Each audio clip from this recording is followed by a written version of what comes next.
Bienvenue dans l'émission À qui le tour? Mon nom est Adélia Rose, je suis coach et formatrice en leadership, entrepreneur et aujourd'hui, c'est à moi le tour.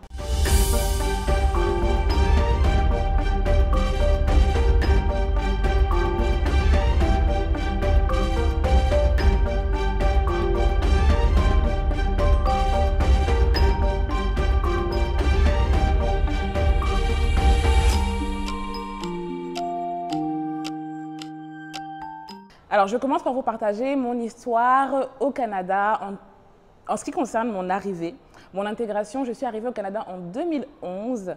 À l'époque, je venais d'échouer 2 fois consécutivement mon examen en médecine et je venais donc au Canada pour poursuivre ce rêve qui m'était si cher de devenir médecin. Alors, heureusement pour moi, j'avais ma grande sœur qui faisait ses études en droit et qui venait d'ailleurs, je crois, de passer l'examen du barreau de Québec. Et donc, ça a été vraiment une chance pour moi parce que je n'étais pas seule. Déjà, en arrivant, je suis arrivée en hiver en plus. Oui, ça a été un choc en termes de température parce que j'avais beau arriver en France, l'hiver français et l'hiver canadien n'ont vraiment rien à voir, de mon expérience en tout cas. Mais le fait d'avoir cette chaleur familiale avec ma sœur, entre autres, son mari, ses enfants, ça a vraiment été hyper précieux. Et puis très rapidement, je suis allée m'installer donc en résidence universitaire à l'Université Laval où il faut dire que j'avais été refusée d'admission 2 fois en raison de mon score justement en médecine.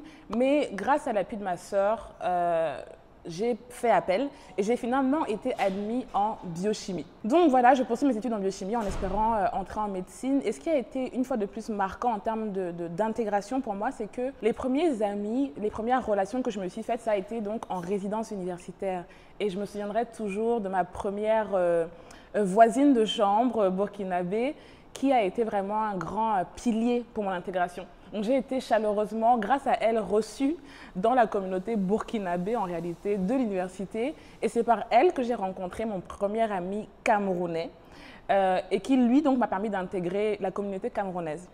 Alors ce qui est intéressant pour moi, c'est que je suis venue au Canada. Donc on aurait pu penser que j'aurais d'abord été principalement connectée avec des personnes locales, des personnes qui sont nées, qui ont grandi ici.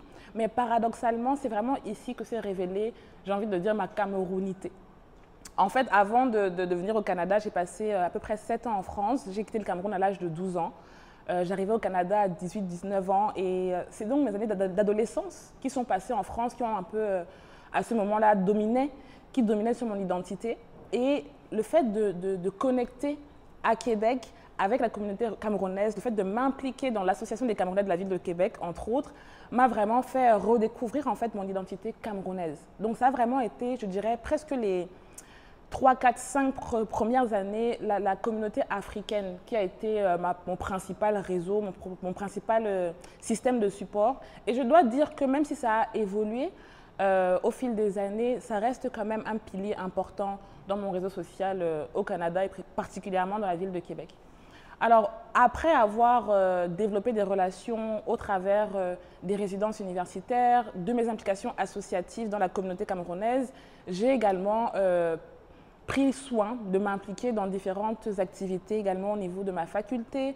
Je dois dire que ce qui m'a permis de connecter davantage avec mes camarades de classe, pour moi, en tout cas, ça a été mes performances scolaires. Parce que je voulais entrer en médecine, parce que j'avais un objectif qui était très précis. J'étais vraiment très concentrée. Je faisais preuve presque d'hyper-performance, je pense, par rapport à ça. Et qu'on le veuille ou pas, dans un système, dans un programme scolaire qui est assez compétitif, quand on se distingue par son travail, par ses résultats, bah, ça attire des personnes autour de nous. Donc, dans mes groupes d'études, dans mon emploi, parce que j'ai travaillé également sur le campus, au dépanneur chez Alphonse, pavillon des Jardins justement pendant quelques temps, à la fondation de l'Université Laval, à la faculté de sciences et génie dans le cadre des portes ouvertes, etc. Donc toutes ces implications parascolaires ont vraiment été des plateformes de rencontres pour moi et je dirais que mes relations encore jusqu'aujourd'hui pour la plupart viennent de ces années-là. Est-ce que tu as rencontré des difficultés durant ton intégration? Les difficultés que j'ai rencontrées viennent de différences culturelles, je dirais, dans un premier temps. C'est vrai que, comme je disais en arrivant, c'est la culture française qui dominait dans ma vie à ce moment-là. Et en France, mon expérience était que c'était assez facile en fait de se faire des amis. C'était très à la bonne franquette. On va prendre l'apéro chez les uns, chez les autres. Alors qu'ici, j'ai remarqué que les locaux, en tout cas, les Québécois avaient peut-être un peu plus de réserve. On allait se voir beaucoup sur le campus, on allait se voir beaucoup, peut-être prendre un verre dans un restaurant, etc. Mais on entrait peu dans les maisons. Donc pour moi, ça a été un peu surprenant au début. J'ai par exemple eu aussi l'expérience de personnes avec qui on va partager un binôme pendant tout un semestre d'études. Et le semestre suivant, la personne, on se croise, c'est comme si on n'avait jamais rien vécu ensemble. Donc j'avoue que j'ai senti quand même une forme de froideur, ça c'est mon expérience.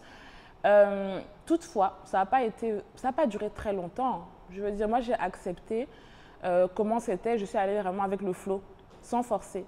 Donc ma petite difficulté a été un peu à ce niveau-là, mais en dehors de ça, pas plus que ça. Disons que je pense qu'à la différence peut-être de certaines personnes, je ne marche pas en portant mes entre guillemets handicaps ou désavantages. Je ne me dis pas ah non je suis noire ou ah non je suis africaine ou ah je suis française ou j'ai un accent comme ci comme ça. Je viens en me disant que je suis qui je suis et que les personnes qui sont faites pour appartenir à ma tribu vont apparaître naturellement dans ma vie. Donc ça a été assez fluide pour moi globalement. Merci Adélia pour ce témoignage. Je sous-entends que ton intégration s'est bien passée au Canada. Oui, personnellement aujourd'hui, on est en 2024, ça va faire 13 ans que je suis arrivée m'installer au Canada.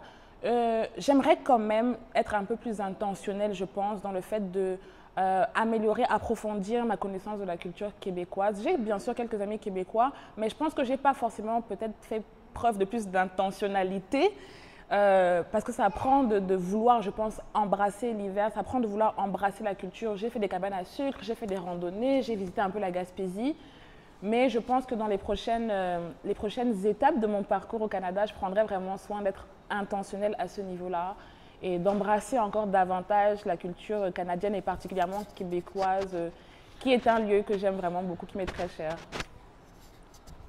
Merci, super.